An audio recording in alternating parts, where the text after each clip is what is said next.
Howdy everybody, this is Omar, your Audio Amigo, here today with another Audio Amigo review for you guys. Today we're going to be looking at an IEM from a storied brand, but that I personally have no experience with. This is the Athena, a limited edition single dynamic driver IEM from the fragrant Zither and Angelears, priced at $130. This IEM actually releases today. Look at me getting reviews out on time. Don't get used to it. this is a special case. As I mentioned in my unboxing, this set is limited to 1,000 units. There's going to be 500 of the gold logo and 500 of this silver logo here. This is my first real exposure to TFZ as a company, as I mentioned. Will it be a really good first impression, or will this leave me wanting a little bit more? Let's find out. As usual, before we get started, a little disclaimer.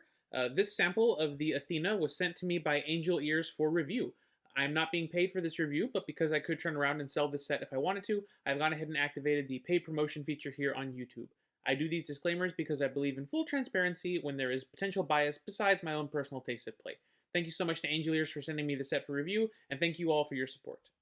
Starting off with the unboxing experience, if you've seen my unboxing video, this will be old news for you. The Athena come in a rather shiny yet understated box. Inside you'll find the IEMs themselves, as well as two sets of ear tips. You have these white silicone tips in a standard bore size, and these white silicone tips with a much wider bore size. They come on these little carrier cards, which I really like. You also get the cable, which we'll talk about in a second, and this little leatherette carry pouch with the TFZ logo on it. It's a drawstring pouch, so it does that. That's it. This level of accessories is not the worst that I've seen on a $130 IEM, but it is not, what I would expect if you're going to be spending this much money.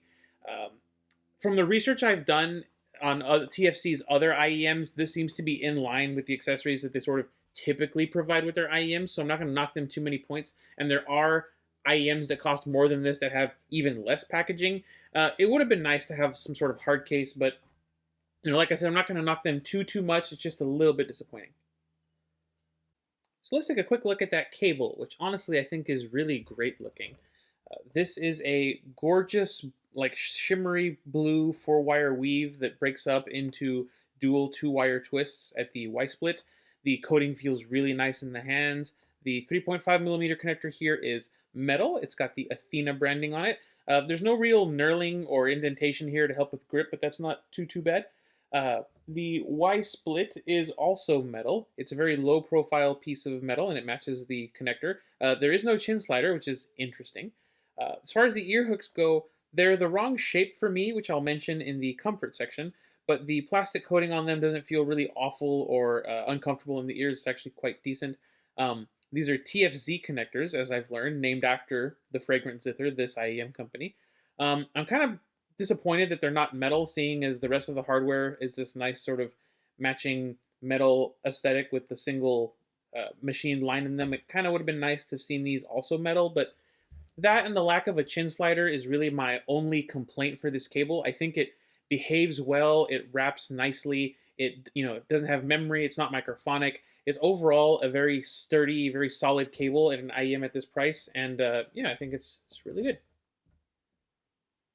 So let's talk about the build quality and the construction quality here. The Athena are full resin shells with these custom swirled faceplates going on.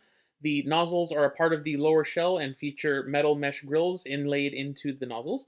In terms of ventilation, you've got your typical single vent above the dynamic driver there, and then you've got 3 more vents here on the faceplate over by the TFZ connector. This meant for me no driver flex, no pressure buildup issues, which is pretty good. I did find what I think is a mold line right there. You can see it on the shell there, and it's also present on the other one in the exact same place.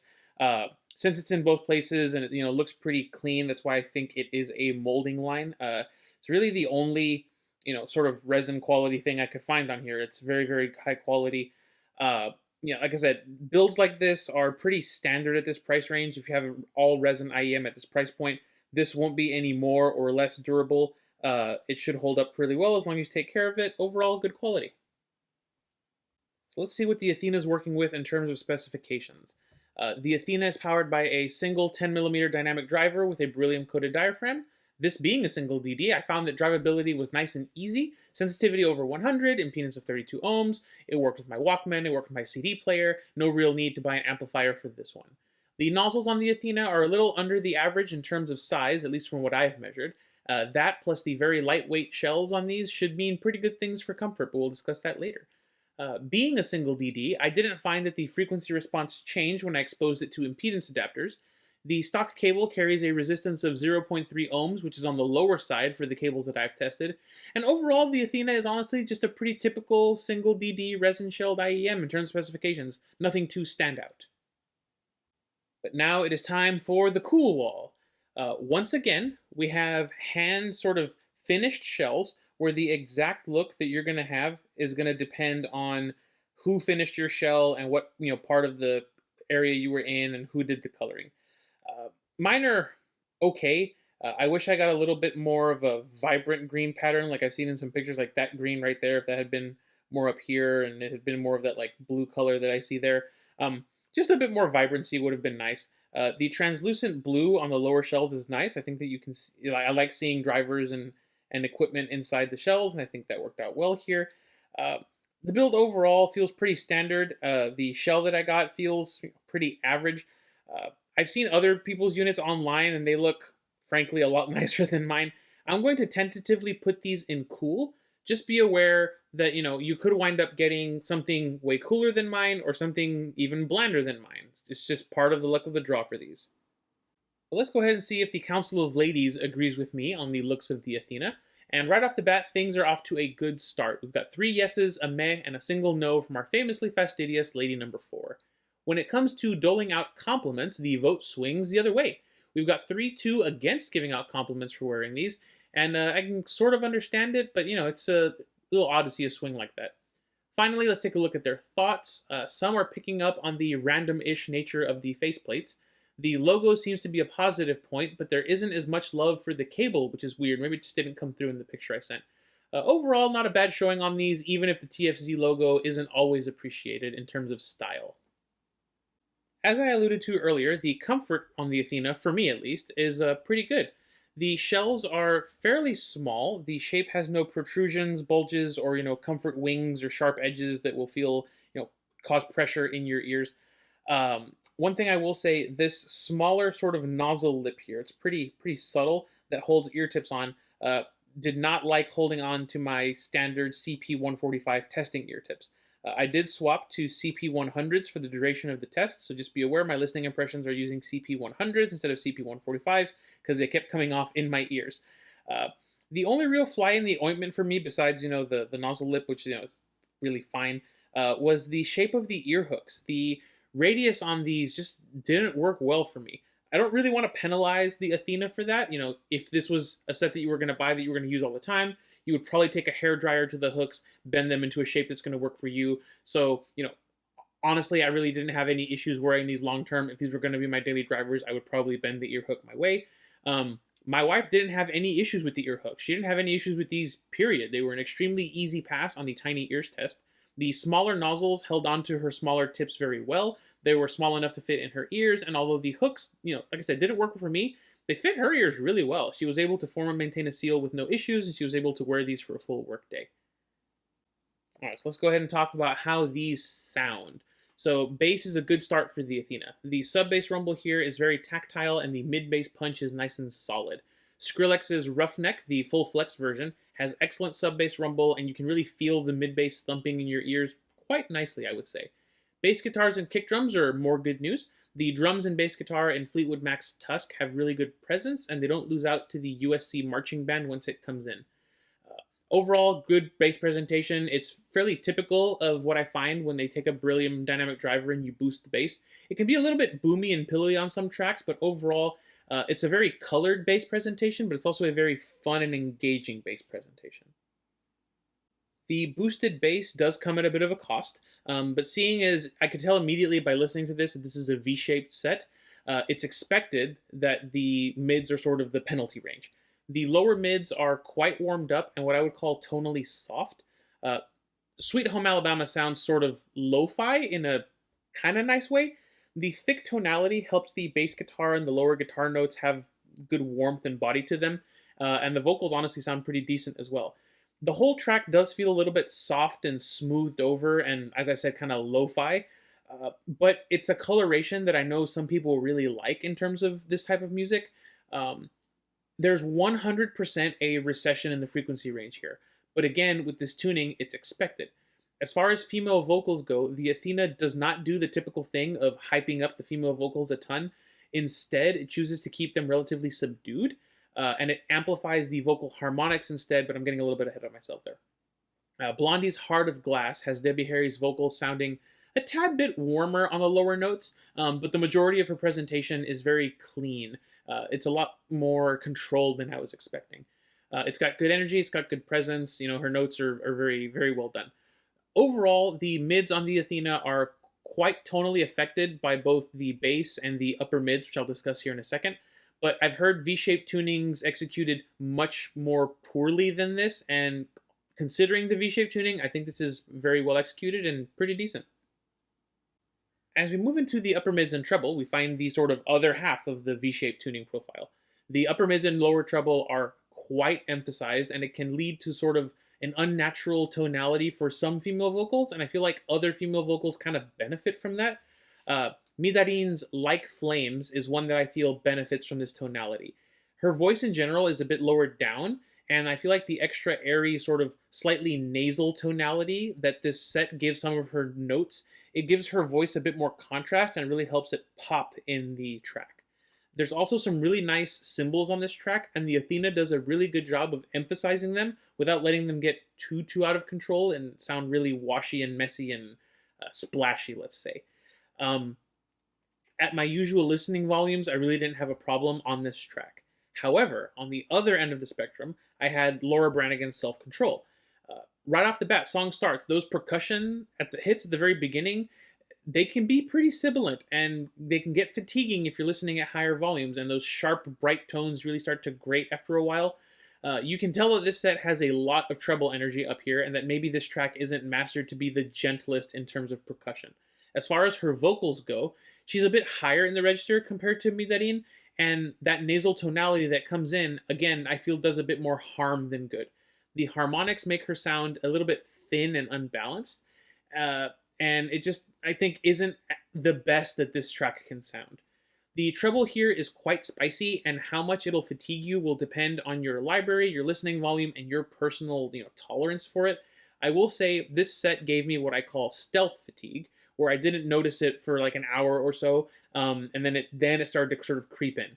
It's not the spiciest or the most irritating treble presentation out there, despite the borderline sibilant nature of the percussion harmonics. What I will say, if you're treble sensitive, stay away from this one. When it comes to technical performance, the Athena does pretty good on both sides of the spectrum. On the low end of things, the beryllium diaphragm makes low-frequency events like the bass echo in Steely Dan's Black Cow very easy to distinguish. It makes it really easy to hear all the string motion in the echo itself. It's got really good detail. At the other end, the super extra treble energy means that I had zero problems making out the glasses and dishware sort of clanking in the background of Bill Evans's Waltz for Debbie. They're quite forward in the mix and very easy to make out, even if you're not necessarily listening for them specifically.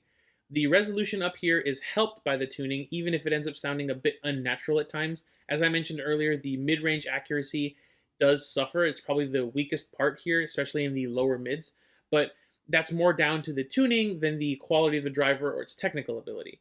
In terms of overall technical performance, accounting for the tuning, I would put this roughly between the Titan S2 and the Dunu Kima 2, a bit closer to the Kima 2 than to the Titan S2. In terms of stereo separation and soundstage, I feel like the stereo imaging on the Athena is pretty good. My standard Mediterranean Sundance test track felt like, Paco and Al were nice and distant in their ears without feeling too closed in or claustrophobic. The audience added some dimension to the track.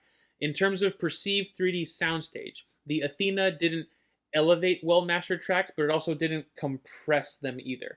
The tuning here still lets you catch little sort of imaging details like the strings in the sort of distant left ear of Brian Tyler's theme to Formula One.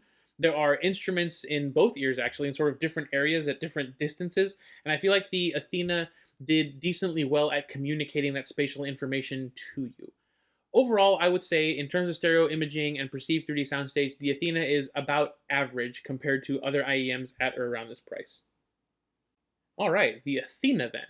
It's what I would describe as a version of the classic 2018 V-shaped sound signature y'all have heard me refer to before. As you'll know from my previous reviews, I don't necessarily care too much for this signature. I tend to find IEMs with this tuning a bit too bright, a bit too shouty, sibilant at times, and depending on the bass, they can end up muddy and boomy as well. The Athena is probably one of the more refined versions of that tuning, while still staying true to the sort of 2018 roots. It still fatigued me when I was listening to it, but it took a lot longer to fatigue me than other sets with this tuning. Before I get into the comparisons, I just want to say, if you're watching this and you're treble sensitive, avoid everything I'm going to mention here today. Okay? None of this will be for you. So, to start things off, we have my ZSN Pro X that I bought back in 2018 as my first daily driver IEM. This was one of the first things I thought of when I first heard the Athena. Put it there. These two are similar in terms of overall tonality, but as you would expect, the Athena is just sharper, more resolving, a bit more mature, and for my ears, this was the less fatiguing listen. I can't tell you exactly why, but as you will see with the rest of the comparisons, I find that the treble on the Athena doesn't really bother me as much as it does on other sets with a similar amount or even slightly less treble energy. Maybe it's down to how deep I can fit these in my ears versus the other ones, affecting the sort of length mode, or how the treble interacts with my ear canals and my brain specifically. But as the thumbnail implies, the Athena sort of made me have a bit of a Ratatouille moment where I got nostalgic for this, sort of old school KZ sound. And the Athena just does everything that this does well better, and then everything that this does poorly, it sort of tones down so it's nowhere near as annoying, let's say. Next up, we have a set that I honestly just did not get along with at all. It's the TinHiFi Dudu, priced at $80. Listening to this side by side, I stand by my original assessment of the Dudu. I think it's shrill, I think it's nasal, and I think it's overly harsh in the treble, and there's no reason for it. The bass doesn't do enough to balance it out, despite what the panda on the box might say. The Athena is similar in terms of overall tonality. In fact, I found the Athena had a bit more energy in the lower treble compared to the Dudu. But for my ears personally, lower treble doesn't bother me all that much. It's always the stuff higher up in the range. And again, up there, I don't know if it's because of the insertion depth or exactly where the energy is in the treble, but the Athena was just much more palatable to me than the Dudu. This felt sparklier in all the right places, and this felt sharper in all the wrong places, and I think that basically sums it up. Speaking of sharpness in all the wrong places, it's the Dudu's fancier cousin, the HZSound Luna, priced at $110 US. The Luna is essentially the Dudu, but slightly more toned down, slightly refined, and, in my opinion, better built. It's still too much for me in the treble overall, but it's an improvement over the Dudu. Like the Dudu, however, I find that the Athena is just the much more palatable listen to me personally than the HZSound Luna. Again, something about the treble on the Athena just doesn't feel as sharp or as grating to me as the treble on the Luna. Something else I will say, the Luna and a good amount of these other sets here, as we'll see, I feel do better with female vocals compared to the Athena. They just push the fundamentals up a little bit to match the harmonics a bit better, and for more artists, it's better. Like I said, this one does some artists well, some artists not so good. This one does basically everyone good. Finally, we come to the venerable Simgot EA500LM, priced at $90 US. I'm going to be talking today about the Simgot EA500 with the silver nozzles with the black rings on it, so that's the tuning I'm going to be referring to. With those silver nozzles on the LM, these two are sort of similar, but this is like a less bassy, more vocal forward version of the Athena. In terms of treble, these two, when you're using the silver nozzles here, are essentially identical. Maybe a little bit more energy here or there in either direction, but it's really, really very similar. The differences here are going to be in the bass and in female vocals. The mid-range on the LM here is cleaner, better defined, it's less tonally affected by the bass, and female vocals are more forward and, again, less tonally affected. A lot of people will end up liking that. On the other hand, the Athena has more mid-bass presence and those thicker, warmer lower mids that make it come across a bit warmer overall. If you could deal with the silver nozzle tuning on the EA500LM, but you want maybe that bit more mid-bass punch, something a bit smoother in the lower mids, I think that the Athena could be something worth looking into. Okay, so everything on this table ends up being, in one way or another, fatiguing to me. The Dudu is the quickest one to fatigue me, followed by the Luna, and then it's going to be between sort of these here.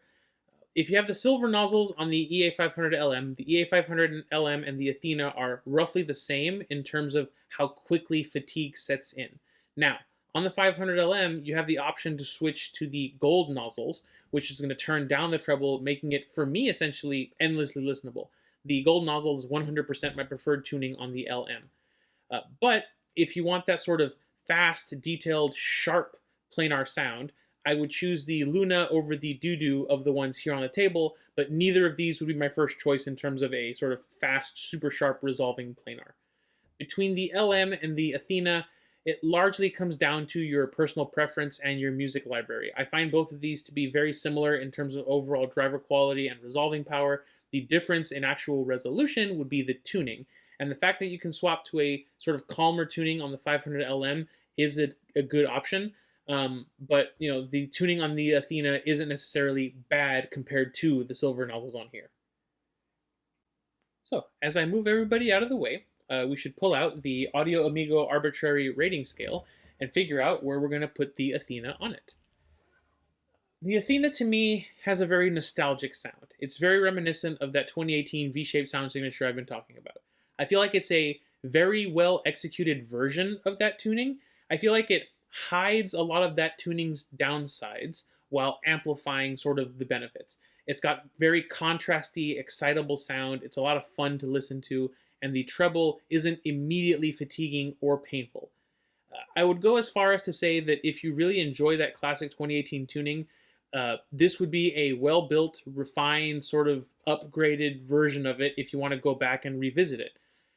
The accessories package here isn't great, but it isn't the only set at this price point with a bare bones accessories package. Taking everything into consideration, this is going to go in the good category because, well, honestly, I think it's good. I feel like this sound signature, while a lot of folks might like it, isn't really an all-rounder signature, at least for my library and my ears. I don't think this is going to work for absolutely everyone and everyone's library, so while there might be a group of people out there who are really, really going to love this, for me, it ends up being a specialist set. Which leads me rather neatly into my recommendation. Do I recommend the TFZ Athena? Well, yes, but only for certain people. Right off the bat, are you treble sensitive? Stay away from this one. It's not for you. Do you like clean, lean, clear, present, mid-range tonality? Also not for you. Who this set is for are people who really like that V-shaped contrasty sound signature. Okay, in the early days of the hobby, basically everything was tuned that way. As you know, tuners have learned and companies have advanced, I feel like it's gotten less and less common. You could look at this as sort of a final hurrah for that 2018 sound signature, which isn't necessarily a bad thing.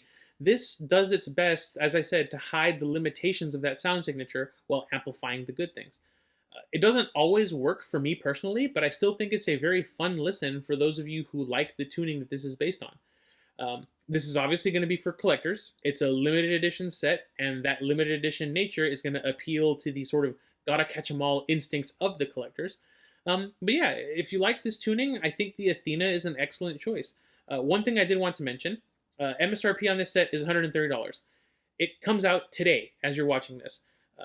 As a launch event from March 16th to March 27th, Angelears is doing a special sales event for this.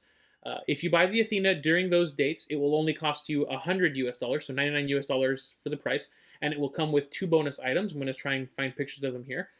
First, you get a TFZ sort of paracord bracelet that honestly, for me, would be more of a backpack ornament or something to give away as a present thing than anything else. The other item, however, is Angelears' new Curacao cable. It's a 4.4 balanced cable with standard 2-pin sockets, which is interesting because this is a TFZ socket. So if you get the Curacao cable, it won't exactly work perfectly with this. It's more of a bonus item, so I really don't mind that.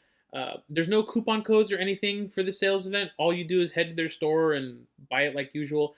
I don't typically comment on sales and things like this, but 30 bucks is a pretty decent discount. And if there's anybody in the audience who's actually interested in this and is watching this as it's coming out, then yeah, I think it's a much better deal at 100 with the bonus items than it would be at 130. But anyway, that's going to wrap this one up. There was supposed to be another review go up a couple days ago, but I ran into some issues with some testing that I was doing on that, and I'm waiting to hear back from the manufacturer on that to see what the answer is going to be. Spoiler alert, it involves my multimeter, so you know it's going to be good. Please be patient with that video. My first headphone review is coming. It's going to take a little bit longer than I was planning. But that's going to be it for now. Thank you all so much for watching. I really appreciate all your support. This has been Omar with Audio Amigo Reviews, and I will catch y'all next time.